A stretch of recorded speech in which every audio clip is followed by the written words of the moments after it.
Assalamualaikum, salam sejahtera. Selamat malam kita ucapkan kepada semua penonton. Bicara Naratif malam ini bersiaran dari Bumi Kenyalang, dari Auditorium P. Ramlee RTM Kuching, Sarawak, membawakan kepada anda eksklusif. Hari ini kita membincangkan mengenai belanjawan negara yang baru saja dibentangkan. Hari ini kita beri pemfokusan berdiskusi mengenai belanjawan negeri Sarawak 2021 yang baru saja dibentangkan hari ini oleh Yang Amat Berhormat Ketua Menteri Sarawak. Hari ini kita akan ketahui apakah tindakan dan rasional kerajaan di sebalik wabak pandemik COVID-19 ini, apakah langkah ke arah memacu ekonomi negeri untuk mencapai status negeri maju berpendapatan tinggi menjelang 2030. Pasti ramai dapat menebak siapa tetamu saya hari ini, tapi sebelum itu kita saksikan dulu infografik belanjawan 2021 ini.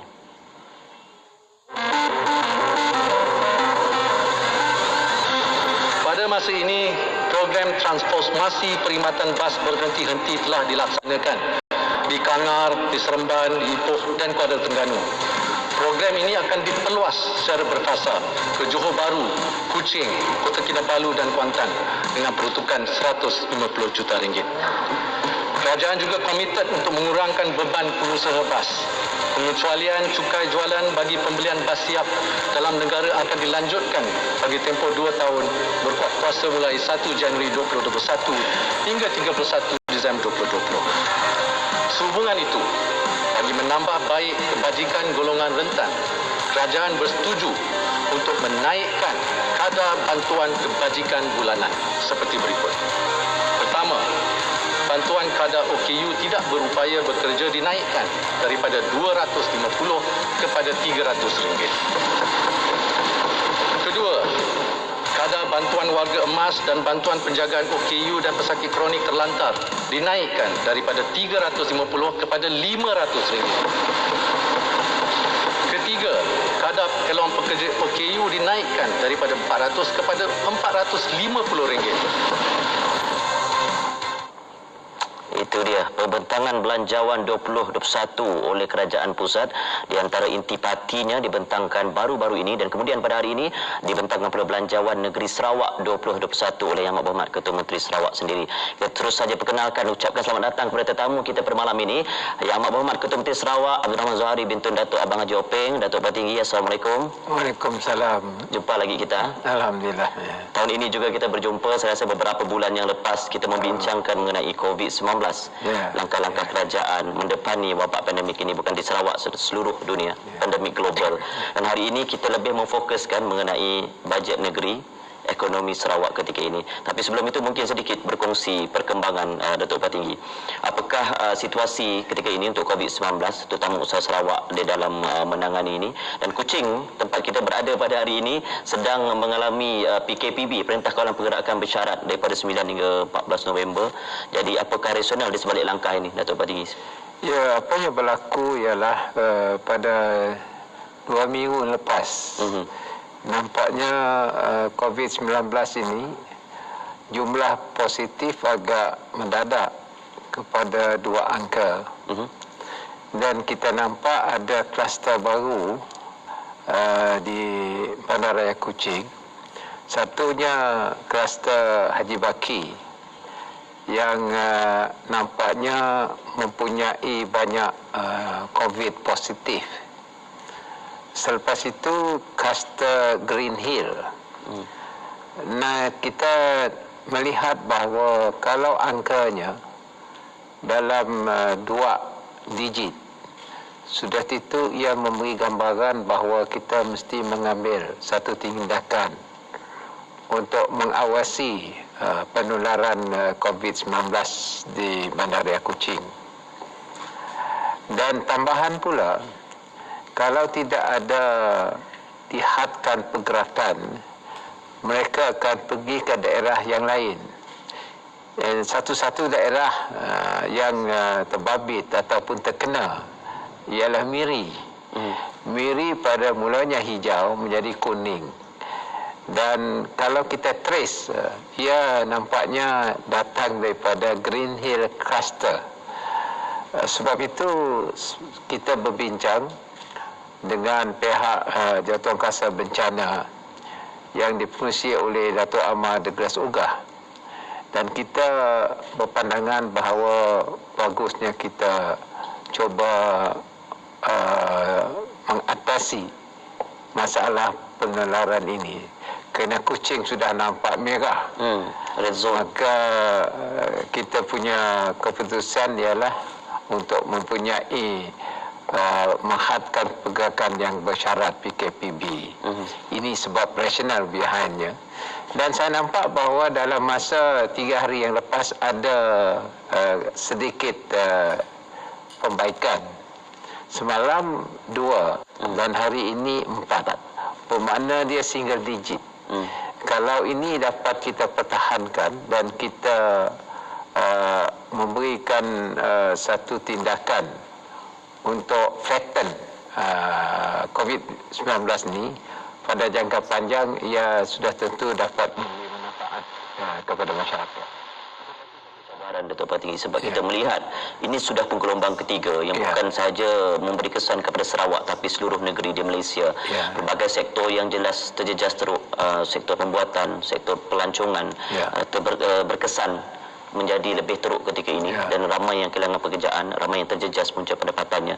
Tapi Sarawak sebelum ini mengambil inisiatif melalui bantuan khas Sarawak Gusayang BKSS 1, 2, 3 dan 4. 16 inisiatif itu setakat ini Datuk melihat bagaimana ia memberi kesan dalam membantu terutama golongan rentan yang terjejas ini. Ya, kita telah membuat beberapa bantuan BKSS 1, BKSS 2, 3 hingga ke 4.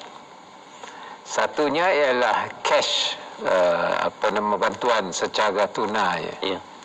Dan ini bergantung kepada senarai yang diberi oleh pihak Inland Revenue. Tapi sekarang nampaknya ada juga yang tercicir, tidak ada dalam list. Dan kita telah buat keputusan mereka boleh appeal. Dan insyaAllah selepas kita lihat senarainya, saya akan buat keputusan pada hari Jumaat ini untuk melihat sama ada mereka akan juga diberi bantuan cash ini. Saya telah diberitahu lebih 100,000 yang tidak tersenarai. Jadi ini akan saya buat keputusan pada hari Jumaat. Dan yang lain kita telah memberi diskaun, rental diskaun dan juga penurunan elektrik, air dan seterusnya. Pada umumnya kita telah membelanja 1.2 bilion dah.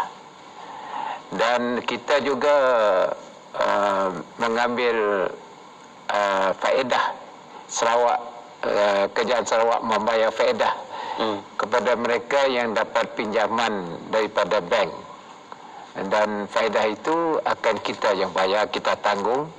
Bermakna ada moratorium dan mereka hanya membayar selepas moratorium, dan faedah interest akan dibayar oleh kerajaan negeri. Kalau kita masuk tu, semuanya bantuan kita telah keluarkan ialah 2.3 bilion setakat ini. Kita sambut baik sebenarnya itu sebab ramai mereka ingin melihat apakah bantuan daripada kerajaan untuk memastikan mereka yang terjejas teruk akibat ini. Sebab kalau kita lihat pelbagai industri pun yang terjejasnya melibatkan rantaian dan rantaian ekosistem ini. Jika seorang terjejas, yang lain-lain juga akan turut terjejas. Jadi Datuk Patinggi, kita menyentuh pula mengenai belanjawan negara baru-baru ini dibentangkan yang terbesar dalam sejarah 322.5 bilion, dan Sarawak di antara negeri menerima peruntukan tertinggi. Tapi kalau lihat secara umum dahulu, Datuk Patinggi melihat sejauh mana belanjawan negara yang diumumkan baru-baru ini itu membantu rakyat dari segi ketahanan ekonomi dan juga kelangsungan hidup. Ya, saya bagi pihak negeri Sarawak mengucap terima kasih kepada Kerajaan Persekutuan yang telah memberikan peruntukan kepada negeri Sarawak. Kalau dari sudut infrastrukturnya, mereka memberi kita 4.5 bilion untuk infrastruktur. Dan juga kalau kita halusi melalui beberapa kementerian, ia juga memberi sedikit sebanyak kesan yang baik kepada negeri Sarawak. Umpamanya dari sudut mobile banking, di mana bank boleh bergerak. Betul. Itu satu daripada usaha daripada Kerajaan Persekutuan. Satu pula ialah kos menyukat tanah NCR. Ketika dulu ia tidak ada diberi, ketika kerajaan dulu. Dan sekarang ini mereka telah memberi bantuan untuk menyukat tanah NCR. Banyak lagi yang mereka bantu kepada negeri Sarawak. Selain daripada itu ialah bantuan melalui prihatin. Ya. Ya, diteruskan. BPR. Diteruskan. Jadi bagi pihak kerajaan kita di Sarawak ni, kita mengucap terima kasih. Memang kalau nak katakan tak cukup, memang tak cukup. Biasa tak cukup. Biasa tak cukup. Tapi walaupun demikian, kita di peringkat negeri melihat juga tanggungan kerajaan pusat. Dan dari sudut itu, kita orang Sarawak ni orang kata tidak tagih lah. Kita mengikut apa orang beri, kita kata cukup lah. Tapi yang lain kita akan cuba tambah. Baik, Datuk Pattinggi, kita akan perhalusi lagi, memberi fokus mengenai belanjawan negeri pula selepas ini. Tapi kita nak berehat dahulu seketika. Kembali lagi selepas ini dalam Bicara Naratif. Jangan ke mana-mana. Dalam pengajian ke peringkat sijil, diploma dan ijazah bagi lepasan SPM dan STPM di Sarawak Skills iCATS. Kaedah pembelajaran yang seiring dengan kehendak semasa dan industri membolehkan graduan-graduan Sarawak Skills iCATS menjadi pilihan utama majikan. Di Sarawak Skills iCATS, kami menerajui pendidikan dan latihan teknikal untuk industri. Layari www.pbks.edu.my. Talent Development, our commitment. Selamat ulang tahun ke-30 ASB. Wah, bukan main seronok. Ada apa-apa ke? Ada. Kita berpeluang menang hadiah menarik dalam kempen Kumpul dan Menang ASB. Baca ni. Labur dan labur lagi untuk kumpul mata penyertaan dari sekarang hingga 17 Disember 2020. Lebih banyak mata terkumpul, lebih besar peluang untuk menang. Syoknya. Info lanjut dan prospektus induk gantian ASNB bertarikh 1 Februari 2020 yang telah didaftarkan di SC boleh dilayari di asnb.com.my. Tertakluk kepada terma dan syarat. Belanjawan 2021. Sejak Mac lalu, kerajaan telah memberikan allowance khas COVID-19 sebanyak RM600 sebulan kepada Barisan Hadapan KKM dan ia akan diteruskan sehingga ancaman pandemik ini berjaya diatasi. Sebagai tambahan, kerajaan bersetuju untuk melaksanakan pemberian one-off sebanyak RM500 bagi menghargai jasa anggota Barisan Hadapan KKM yang dijangka memanfaatkan 100,000 petugas kesihatan. Kita menang bersama.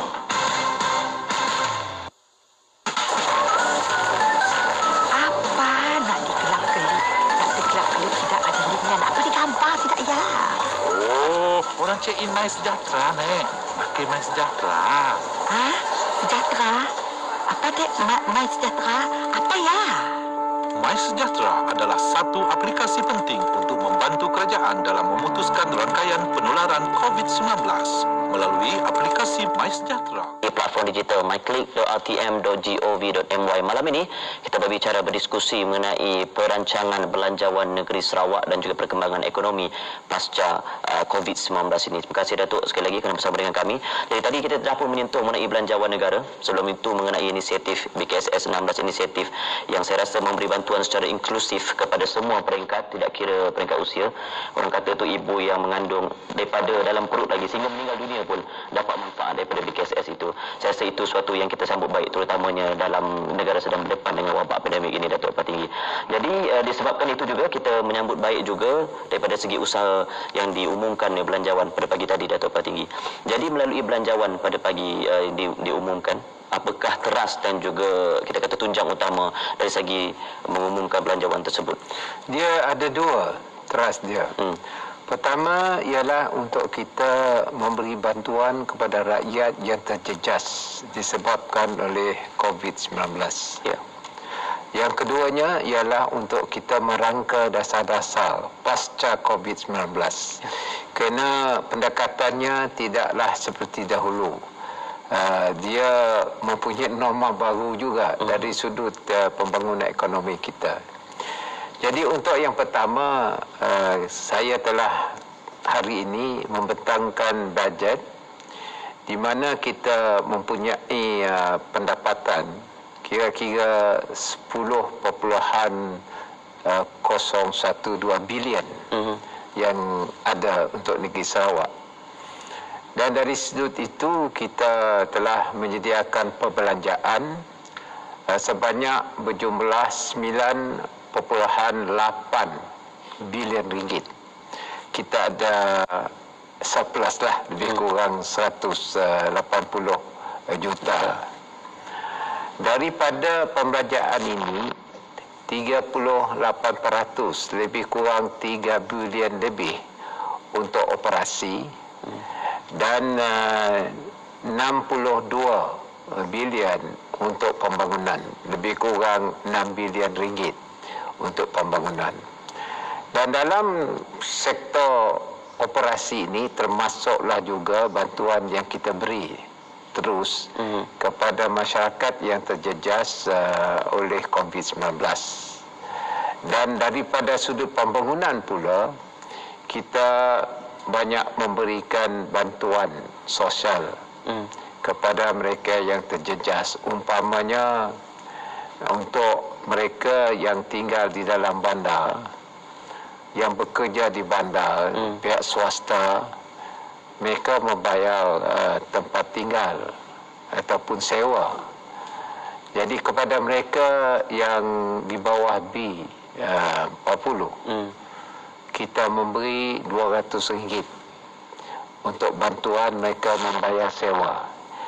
Untuk RM200 sebulan untuk 36 bulan. Bermakna 3 tahun kita akan beri, dan ini akan mengambil kira mengikut angka yang eligible lah, yang boleh mendapat bantuan ini ialah 20,000 orang di kawasan bandar selalunya lah, mereka yang menyewa. Nombor 2, untuk SME kita panjangkanlah bantuan kita, dan juga kita tambah microkredit, SME microkredit untuk tahun ini 50 juta kita agihkan untuk mereka yang mungkin terjejas dalam perniagaan, yang berkendakkan juga bantuan keuangan. Ini dari negeri Sarawak. Dan untuk itu saya rasa bahawa mereka sedikit sebanyak dapat kita bantu dari sudut perjalanan perniagaan mereka. Dan kepada ibu-ibu pula kita ada bantuan dari sudut alat untuk mereka membuat kuih, menjual roti dan seterusnya.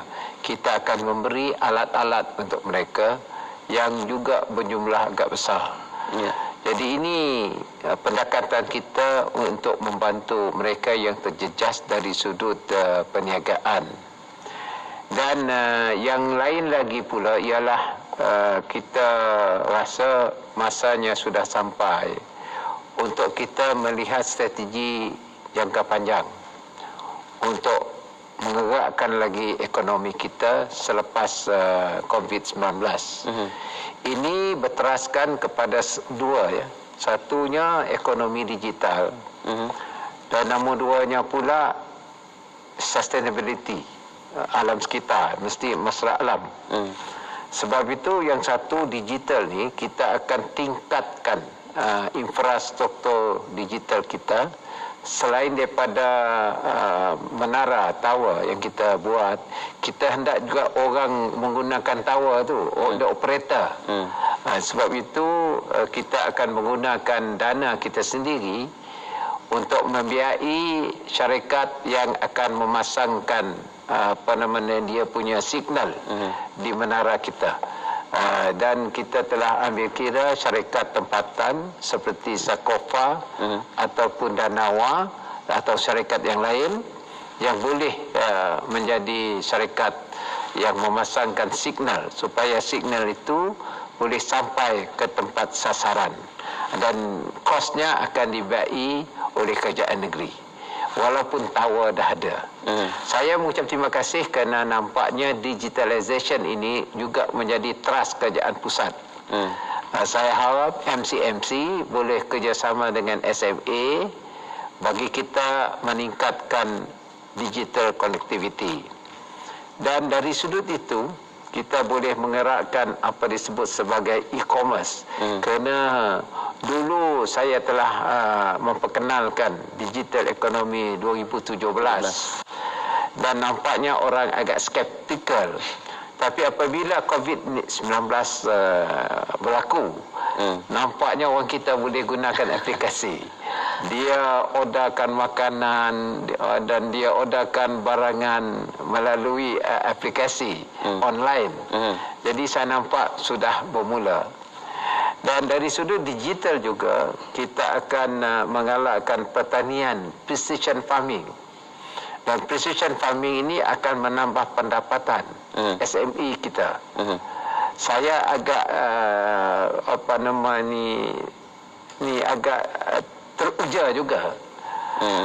Kita ada pejabat di Singapura, Trade Office, dan nampaknya Singapura sudah import ikan tilapia kita dari Sarawak. Sekarang ini dia import pula ikan silvery patin. Akhir-akhir ini midin pula. Sayur midin. Dan saya difahamkan bahawa harganya 1 kilo 60 Singapura dolar. Selamat Muhammad, saya terpaksa mencelah. Saya rasa perkara ini perlu kita bincangkan dengan lebih lanjut, kerana digital ekonomi ini jelas memberi kesan yang begitu ketara kepada ekonomi di negeri kita. Kita saksikan dulu infografik belanjawan negara ini. Kita kembali lagi selepas ini.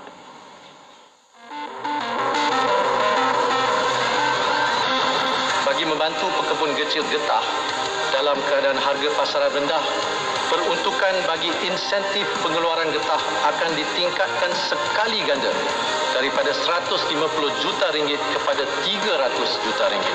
Subsidi harga padi sebanyak 570 juta ringgit. Subsidi dan insentif tanaman padi berjumlah 960 juta ringgit, termasuk subsidi baja padi bukit yang diperkenalkan semula sebanyak 40 juta ringgit. Allowance sara hidup nelayan akan dinaikkan daripada RM250 kepada RM300 sebulan bermula tahun 2021. Mengambil kira gelombang wabak terkini dan keperluan sehingga tahun 2022, kerajaan bercadang mengemukakan pindaan jadual akta tersebut kepada Dewan Yang Mulia ini untuk menaikkan siling kumpulan wang COVID-19 sebanyak RM20 bilion kepada RM65 bilion. Itu lagi salah satu intipati belanjawan negara 2021 seperti yang Datuk Petinggi Yang Berhormat Ketua Menteri Sarawak hari ini berkongsi dengan saya. Sebenarnya walaupun 4.5 bilion itu diperuntukkan kepada Sarawak, tapi bukan itu saja. Inisiatif lain juga memberi kesan kepada Sarawak secara keseluruhannya. Baik, tadi menyentuh mengenai perkembangan ekonomi digital, membantu sawan-sawan kita dan juga petani di seluruh peringkat juga menerima kesannya. Tapi dari segi bantuan ini, Datuk Petinggi, kita memberi bantuan kepada mereka itu, kita faham itu memang diperlukan terutama pada saat-saat sukar ini. Di dalam kita menyediakan, kita katakan social safety net, jaring keselamatan sosial ini, bagaimana bantuan ini nantinya dapat kita kata membantu mereka yang terjejas, dan sekaligus kita nak menggerakkan mereka ini juga untuk membantu ekonomi supaya tidak terlalu berharap kepada bantuan saja. Sebab itu saya kata tadi, pasca COVID-19 kita mesti mempunyai dasar. Umpamanya apa yang disebutkan tadi, nelayan. Sarawak pun memberi peruntukan 29 juta untuk nelayan ketika waktu landas, dan mereka boleh menggunakan peruntukan tersebut untuk membeli alat-alat nelayan. Dan untuk petani kecil, kita juga hari ini memberi peruntukan 60 juta kepada mereka yang mungkin terjejas, khususnya apabila harga lada turun dan juga harga oil palm turun kena smallholders. Kita ada beri peruntukan 60 juta selain daripada kerjaan pusat. Yang ini kerjaan negeri. Jadi bermakna apa yang berlaku ialah ekonomi kita untuk luar bandar kebanyakannya ialah berasaskan kepada pertanian. Jadi kita berikan lebih 1 bilion untuk membantu masyarakat petani dan nelayan, khususnya smallholders. Dan ini sudah tentu dapat memberi pendapatan kepada mereka kerana hasilnya boleh diekspor, boleh dijual ke pasar. Dan dari sudut itu, dari sudut pertanian precision farming ini, dia berkisar kepada digital, iaitu IoT. Kita gunakan IoT, sebab itu langkah kita untuk masa depan menubuhkan apa disebut sebagai agropark. Kita bangunkan agropark dan alat-alat ataupun digital infrastructure akan kita bangunkan. Di mana itu agropark? Agropark kita ada di Semenggok.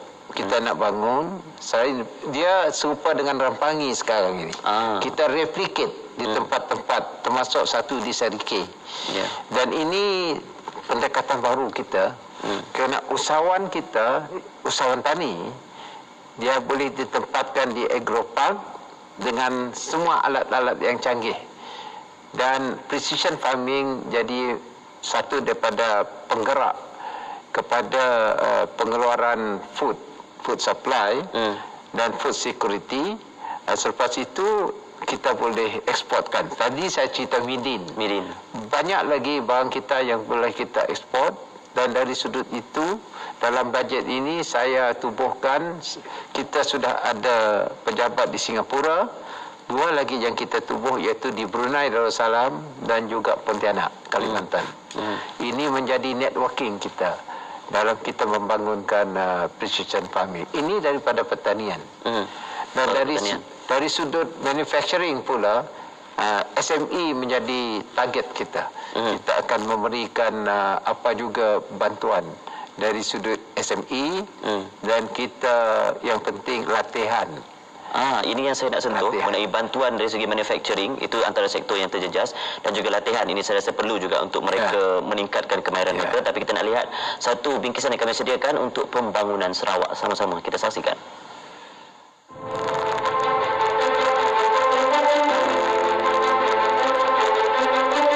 Belanjawan Negeri Sarawak 2021 selesai dibentangkan.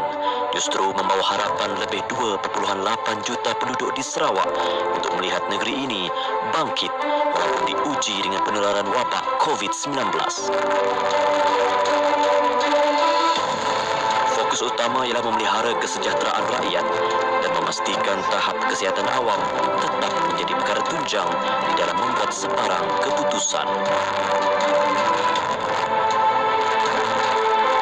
Sarawak kini di dalam usaha untuk mencapai status negeri maju berpendapatan tinggi menjelang tahun 2030.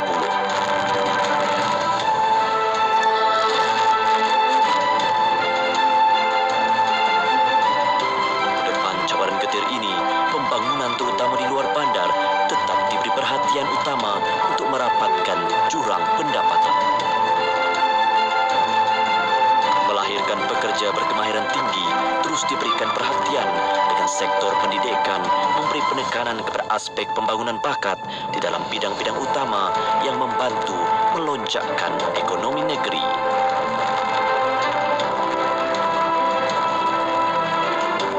Semoga kesepaduan rakyat Sarawak dapat terus dikekalkan untuk terus memacu pembangunan di dalam mendepani situasi fenomena global yang kini melanda dunia. Belanjawan Sarawak 2021 menyemarakkan semula ekonomi ke arah berdaya tahan, prihatin dan masyarakat inklusif.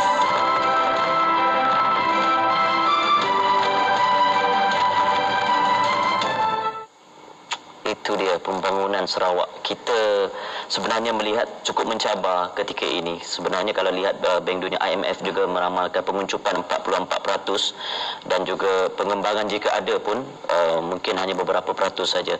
Itu bukan saja menjejaskan ekonomi negara, ekonomi negeri juga, tapi tetap juga kita lihat kerajaan menghasilkan inisiatif ini untuk menggerakkan lagi ekonomi negeri. Tadi menyebut mengenai latihan.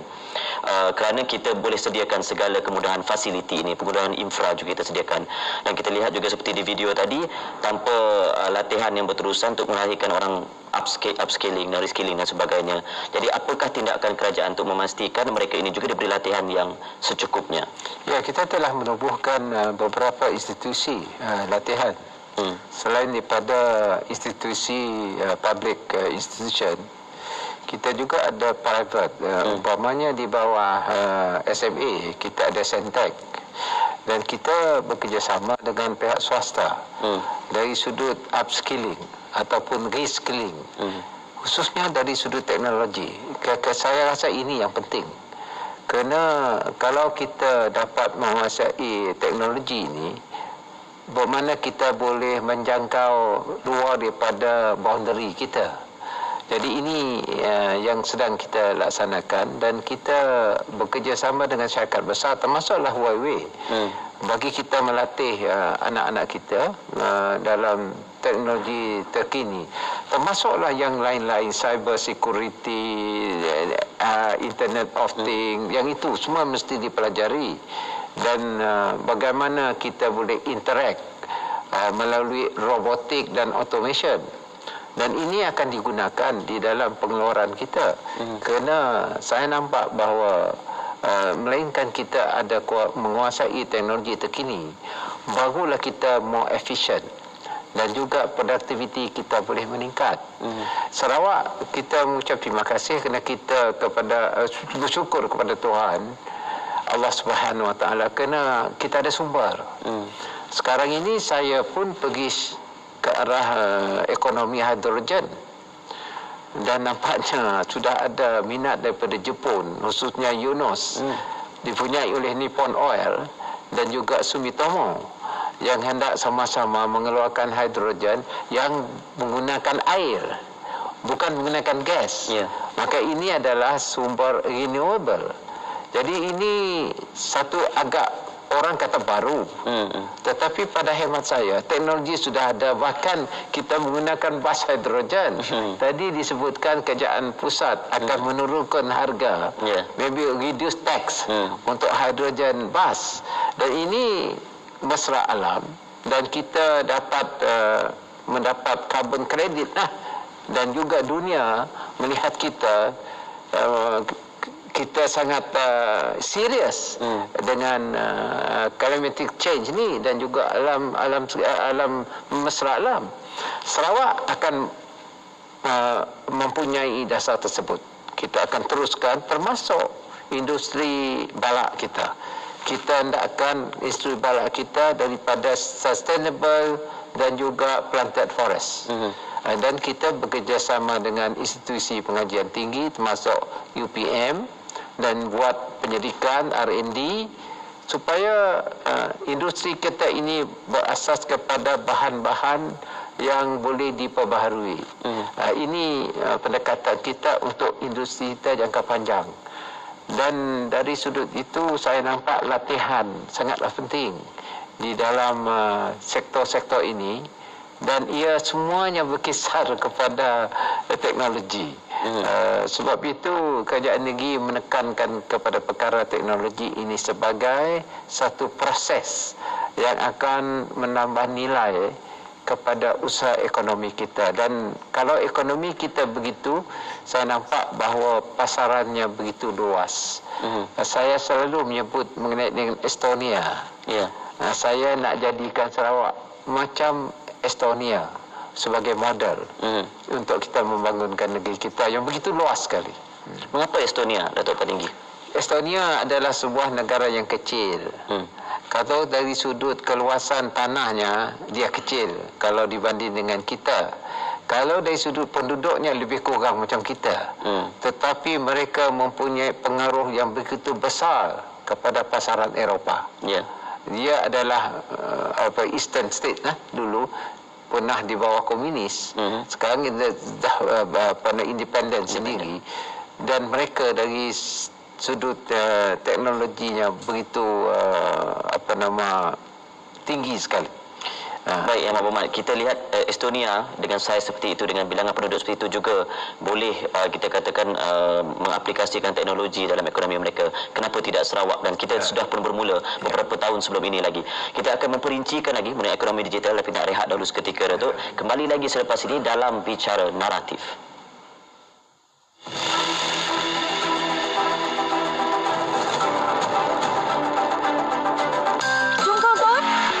Orang bagi nak kita yang berumur 60 tahun ke atas boleh memohon kenyalang Gold Card. Antara kelebihan yang kita orang boleh dapat dari itu adalah kita orang boleh dapat diskaun, berebat atau iuran percuma bagi barangan, perkhidmatan, pakaian dan sebagainya. Malah kita orang boleh parkir jua untuk tujuan kesihatan, bagi perubatan dan pemulihan. Bukannya aja bagi nak kita pemegang kad pun akan dapat manfaat bantuan ihsan kematian sebanyak RM3,000 jika nak kita sedang menyimak apa-apa bantuan selamat tu.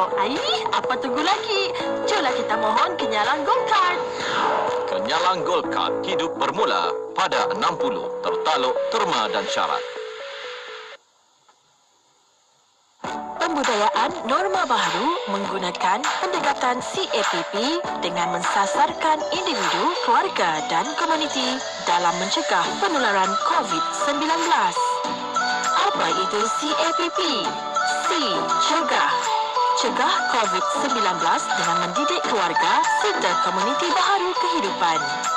A. Amalkan. Amalkan 3 laku bagi mengelakkan diri keluarga daripada jangkitan COVID-19. B. Patuhi. Patuhi SOP pengoperasian sektor-sektor utama negara dan lain-lain arahan kerajaan. T. Pantau. Pantau status kesihatan diri dan keluarga. Segera dapatkan rawatan jika bergejala. Hapuskan COVID-19. Kita teguh, kita menang. Sarawak FM prihatin. Belanjawan 2021. Bagi menambah baik kemudahan anggota perkhidmatan awam, inisiatif berikut akan dilaksanakan. Pertama, menaikkan kadar allowance RM6 kepada RM8 sejam untuk lebih 1,900 pegawai bomba bantuan mulai 2021. Kedua, memperkenalkan skim perlindungan kemalangan diri. Perkara dan topik telah pun kita bincangkan mengenai usaha kerajaan negeri untuk membantu rakyat Sarawak terutamanya untuk memacu ekonomi ke arah negeri maju berpendapatan tinggi 2030. Itu sasarannya.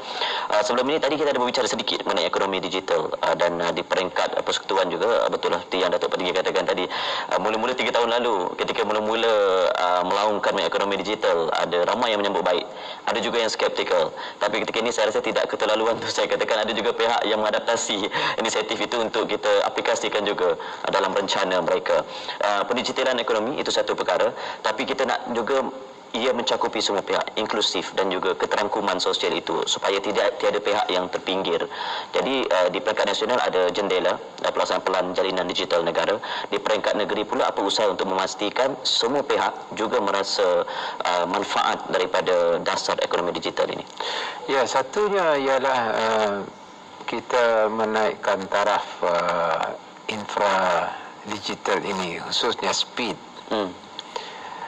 Kita sekarang ada tempat mempunyai 4G.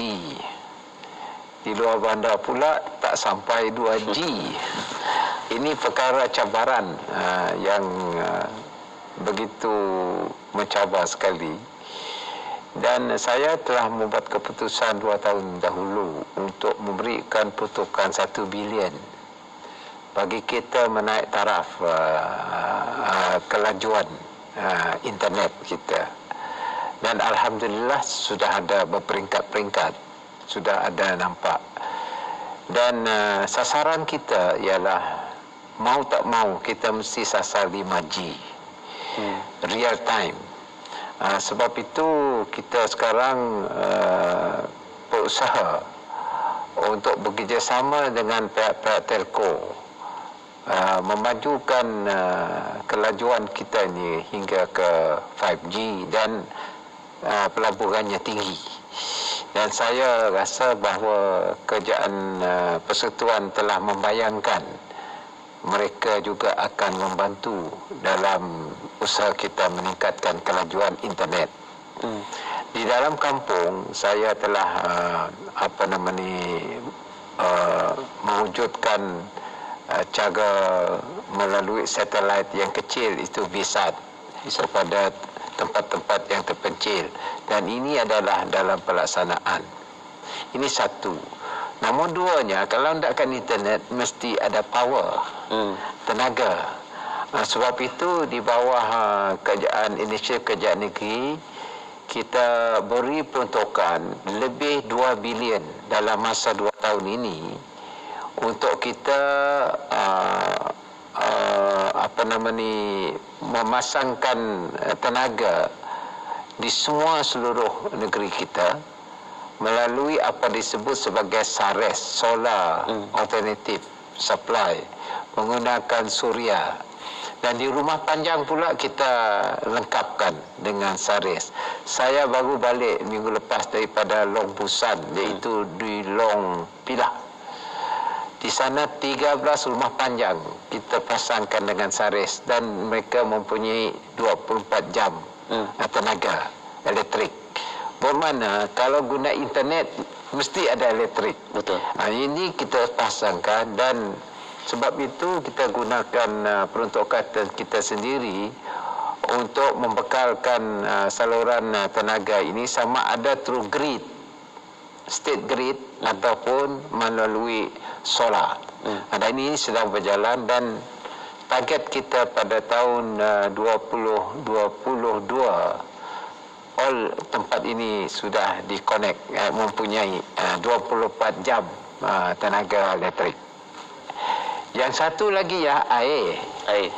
Kita berkendakkan saluran air kepada kawasan luar bandar, dan kerajaan negeri membutuhkan 4.2 bilion untuk kita menaik taraf saluran air kita. Dan kalau air, elektrik, internet, dan satu lagi jalan raya. Jalan raya kita bangunkan. Sekarang kita bangunkan coastal network, dan masalah Sarawak ini ialah banyak sungai, so kita terpaksa membangunkan jambatan. Dan jambatan ni semua harganya tinggi. Namun demikian, Sarawak telah memberi peruntukan untuk kita membuatkan jaringan jalan raya pesisir. Dan kalau empat ini, elektrik, air, jalan raya, internet, meluas, bermakna inklusif. Semua masyarakat dapat menggunakan infrastruktur yang asas untuk mereka mencorakkan pembangunan ekonomi di tempat masing-masing, termasuk precision farming. Jadi makna dia, dasar kita ialah inklusif. Kita mesti membangunnya sekarang. Ia mesti siap pada 2025. Dan dengan itu pendapatan akan meningkat disebab oleh kegiatan ekonomi, termasuklah pelancongan dan sektor-sektor yang lain. Dan pada tahun 2030 pendapatan orang luar bandar akan meningkat, dan ia menjadi satu daripada target kita sebagai sebuah negeri maju. You must have that pendapatan tinggi. Itu istilah utamanya untuk membantu inklusif, tiada yang terpinggir. Kita lihat juga kalau kemudahan pilihan asas seperti yang disebut oleh Datuk Petinggi tadi, elektrik, air. Kalau kita lihat daripada Sustainable Development Goals SDG yang dipelopori United Nations juga menyatakan semua itu adalah hak mereka, rakyat, untuk menerima kemudahan-kemudahan itu. Dan kita juga lihat bagaimana kerajaan negeri mempelopori usaha ini. Air tidak sampai terus supaya dia sampai terus kepada pengguna end user. Itu juga elektrik. Dan ini barulah kita pergi kepada kemudahan infra lain seperti internet dan sebagainya, dan memastikan agar pertumbuhan ekonomi dapat dilakukan. Tapi sekarang ada wabak pandemik, sekali lagi Datuk Petinggi menyentuh mengenai COVID-19. Yang Berhormat pernah menyatakan mengenai kita perlu mencapai kadar pertumbuhan 8% untuk mencapai status negeri maju berpendapatan tinggi. Itu kita akan sentuh sebentar lagi. Kita nak rehat dulu seketika, Datuk Petinggi. Kembali lagi selepas ini. Belanjawan 2021. Bagi menambah baik kemudahan anggota perkhidmatan awam inisiatif berikut akan dilaksanakan. Pertama, menaikkan kadar allowance RM6 kepada RM8 sejam untuk lebih 1,900 pegawai bomba bantuan mulai 2021. Kedua, memperkenalkan skim perlindungan kemalangan diri percuma sehingga RM100,000 kepada peminjam baru Lembaga Pembiayaan Perumahan Sektor Awam LPPSA bagi tahun 2021 dan 2022.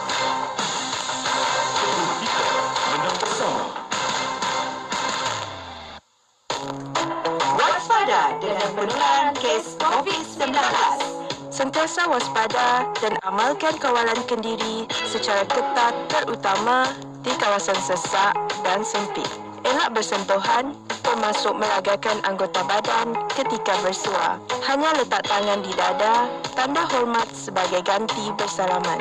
Tren melagakan penumbuk atau fist bump ketika berjumpa boleh meningkatkan resiko penularan COVID-19.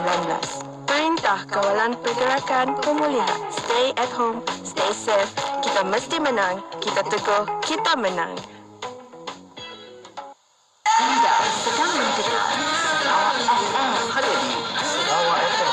Terbaik hanya Sarawak FM. Sarawak FM. Terbaik Sarawak FM.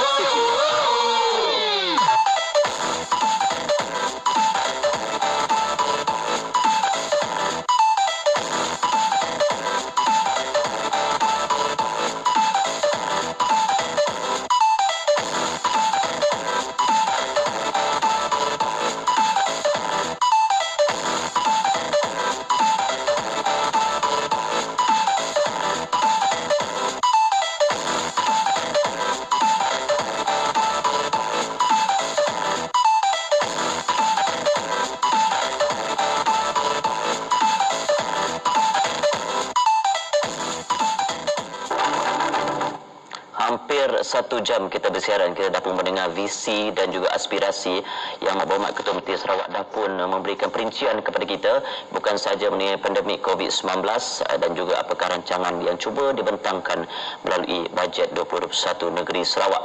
Anda juga boleh menyaksikan kami di MyFreeview dan juga myclick.rtm.gov.my, dan kita sebenarnya nak berbicara juga mengenai kadar pertumbuhan ekonomi tadi. Yang berhormat Suri ini pernah menyatakan 8% perlu kita unjurkan setiap tahun untuk mencapai status itu. Dengan ekosistem yang jelas terjejas akibat wabak pandemik ini, Datuk Pading, adakah kita masih lagi berada di landasan yang tepat? Ya, kita mengambil beberapa assumption. Pertamanya, saya nampak bahawa COVID ini kemungkinan mungkin third quarter tahun hadapan ataupun hujung tahun hadapan, mudah-mudahan sudah ada vaksin. Dan kalau kita ada vaksin, bermakna suasana akan balik macam sedia kala. Jadi kita ambillah ni 21-22.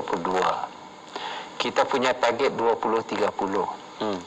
GDP Sarawak sekarang ini lebih kurang 133 hingga 140 bilion ringgit GDP kita.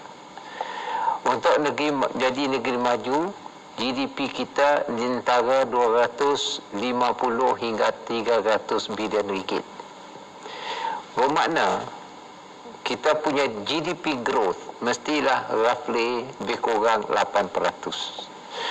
Dan untuk public sector berkendakkan pelaburan kira-kira antara 70 bilion hingga 100 bilion dalam masa 10 tahun. Kalau pendapatan kita sekarang lebih kurang 10 bilion, dah 3 tahun saya buatkan bajet 10 bilion, bermakna dalam masa 10 tahun kita dapat membelanja lebih kurang 100 bilion public investment. Lepas itu ada private investment. Di sana kita hendakkan banyak pelaburan datang, FDI. Dan setakat ini sudah ada candangan daripada sektor private, FDI datang. Satunya membuat metanol, satu ada kilang di petrochemical hub, ada pula nak melabur dalam Vinya Steel, sebuah syarikat Jepun yang ada di Samajaya, Tayu Yuden, akan mengembangkannya. Ia lebih kurang 5 bilion ringgit dan banyak foreign investment. Kalau foreign investment kita ada lebih kurang antara 70 hingga 100 bilion, bermakna growth kita lebih kurang 8% dalam masa 10 tahun. Dan kalau itu kita capai, bermakna kita menuju ke arah negeri maju 2030. Satu perkara yang kita ambil kira ialah kalau ekonomi terlalu kuat, dia boleh membawa kepada overheating. Kalau dia overheating, katakanlah mungkin boleh mencapai lebih pada 8%. Terpaksa kita gunalah gear kita untuk jangan terlalu laju. Macam kereta juga. Kita boleh hadkan, dan dari sudut itu mungkin public investment terpaksa kita reduce sedikit, kita kurangkan supaya ia masih 8%. Dan yang satu lagi cabaran ya capacity. Pekerja kita, orang yang terbabit dalam ekonomi construction, sama ada kita boleh tak. Tapi di situlah digital masuk, kita guna automation, kita gunakan cara-cara baru dalam production process kita. Ini satu-satunya yang saya sebut sebagai 8% itu. InsyaAllah kalau ini berjalan, saya rasa kita dapat menjangkau 8% GDP growth. Itu satu ekosistem yang menarik. Kita lihat bagaimana daripada tenaga kemahiran, automation, teknologi dan sebagainya, investment, foreign investment, private investment, investment dalam negeri juga dapat mungkin jika kita tidak tahu bagaimana keadaan wabak pandemik ini terutamanya, tapi sekiranya tahun hadapan juga keadaan bertambah baik, insya-Allah kita sama-sama doakan wawasan itu dapat kita capai dengan mungkin lebih cepat lagi. Baik, Datuk Patinggi, 3 tahun berturut-turut 10 bilion bajet seperti yang Datuk katakan tadi. Kita mewujudkan pelbagai projek. Kita dah lihat video tadi, jalan Song akses ke Kapit sudah ada khas untuk penduduk-penduduk di Kapit. Kita juga ada jambatan-jambatan banyak yang sudah siap, projek-projek pembangunan, sekolah-sekolah daif masih diberikan penumpuan, dan projek-projek ini sebenarnya dibantu juga dengan kewujudan DBOS, Department Bank of Sarawak. Jadi bagaimana Datuk Patinggi melihat kewujudan DBOS ini dalam mewujudkan aliran tunai yang cekap dan juga menangani projek-projek ini, Datuk? Ya, apabila saya mengambil alih daripada Allahyarham Tan Sri Adnan Satem, saya mempunyai visi bagaimana nak mempercepatkan pembangunan di negeri kita. Sudah tentu kalau nak mempercepatkan pembangunan, kita berkendakkan dana. Dan selepas itu saya buat kajian, apabila negara-negara yang terjejas selepas Perang Dunia Kedua, pertama mereka buat ialah Development Bank. Kalau di tempat kita, rantau kita, Asia Development Bank. Kalau di Eropah, IMF. Jadi ini adalah dana yang dapat menggerakkan pertumbuhan ekonomi. Dan dari sudut teori banking, memang kita berkendakkan sebuah bank untuk menjanakan dana kita, dan ia adalah satu pendekatan yang terbaik. Maka saya tubuhkanlah Development Bank of Sarawak, dan atas persetujuan Bank Negara Malaysia kita tubuh. Dan dari sudut itu, kerana dari sudut banking, if you have paid up capital of 10%, you can loan out the balance, iaitu teori banking. Kita ikutlah teori itu, dan dia boleh menjanakan, memberi dana untuk kita membangun strategic project, government strategic project.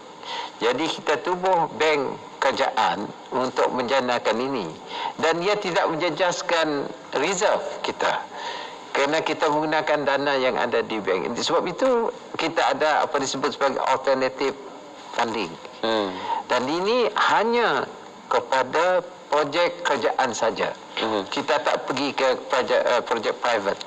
Kerana risknya tinggi. Tapi kerajaan tak riski, sebab kita ada, katakan pinjaman kita 10 tahun, setiap tahun kita bayar daripada dana kita sendiri, dan aliran tunai itu sedang berjalan dengan baik. Itu sebabnya kita nampak sekarang kita boleh bangunkan water supply, elektrik, jambatan dengan guna duit kita sendiri. Ini adalah satu pendekatan yang saya buat dengan apa yang saya tahulah, latar belakang saya, yang saya laksanakan. Alhamdulillah setakat ini ia telah berjalan dengan baik. Alhamdulillah, satu strategi yang saya sifatkan cukup bijak dalam mewujudkan dana, sekaligus menyangka dakwaan Sarawak tidak akan bankrupt dalam jangka masa. Jadi tambah lagi ada. Bertambah lagi ada. Datuk Petinggi, inilah satu perkara kalau kita bawa Datuk Petinggi ke sini untuk berbicara dalam bicara naratif atau apa-apa program sekalipun, masa terasa berjalan begitu cepat. Jadi dengan beberapa minit, 1 minit, 2 minit berbaki ini secara ringkas Datuk Petinggi melalui pembentangan bajet 2021 negeri Sarawak pada hari ini tadi dan juga menepani wabak pandemik COVID-19. Pesanan Datuk Petinggi kepada rakyat Sarawak, membolehkah pun sidahal. Ya, saya rasa bahawa apa yang penting ialah kestabilan negeri kita dari sudut politik juga, dari sudut perpaduan kita, kerjasama di antara rakyat. Ini yang penting. Orang akan melihat sama ada pelaburan mereka itu selamat atau tidak di sebuah negeri. Alhamdulillah sekarang ini kita mempunyai environment, keadaan yang sedemikian hingga syarikat besar Shell akan akan berpindah ke Miri sebagai regional headquarters mereka dalam industri minyak dan gas.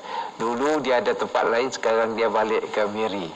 Orang kata sirih pulang ke Ganggang. Ini kerana Shell mula-mula dulu adalah syarikat yang besar di Sarawak. Jadi saya minta supaya rakyat Sarawak bersatu demi untuk masa depan kita dan anak cucu kita dalam keadaan yang lebih baik daripada hari ini.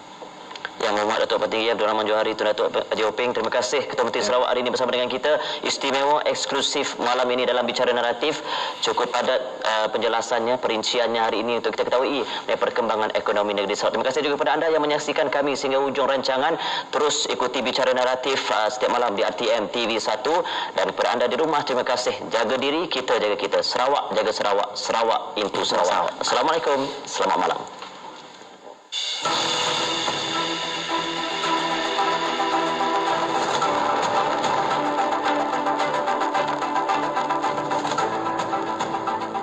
Jangan ke mana-mana, ikuti berita ringkas Sarawak FM selepas ini. Mengapa kau bersendiri tanpa siapa yang di sisi? Siapa lain sampai hati, biar aku jadi teman kamu malam ini. Shimmy, shimmy, shimmy, shimmy, shimmy, shimmy, shimmy, shimmy, siapa lain sampai hati, biar aku jadi teman kamu malam ini. Aku ada beberapa soalan, bukan hanya setakat perbualan. Aku akan mulai dengan perlahan, ikut nada kamu. Apakah aku penting bagimu? Adakah kerjaku penting bagimu? Adakah latar belakang aku penting bagimu? Ikut nada kamu. Janganlah kau yang salah faham, selamanya itu ku tak mampu. Janganlah kau yang salah faham, ku hanya punya rasa yang sementaramu. Mengapa kau bersendiri tanpa siapa yang di sisi? Siapa lain sampai hati, biar aku jadi teman kamu malam ini. Shimmy, shimmy, shimmy, shimmy, shimmy, shimmy, shimmy, siapa lain sampai hati, biar aku jadi teman kamu malam ini. Aku tak perlu kesediaanmu, aku tak perlu menjadi milikmu. Mungkin ini hanya pilihan aku, ikut nada kamu. Bolehkah kalau aku ingin temanimu? Bolehkah jika aku ingin coba? Aku sudah yakin dengan kemahuanku, engkau fikir ini perkaramu. Janganlah kau yang salah faham, selamanya itu ku tak mampu. Janganlah kau yang salah faham, aku hanya punya rasa yang sementaramu. Mengapa kau bersendiri tanpa siapa yang di sisi? Siapa lain sama hati, biar aku jadi teman kamu malam ini. Shimmy, shimmy, shimmy, shimmy, shimmy, shimmy, shimmy, shimmy,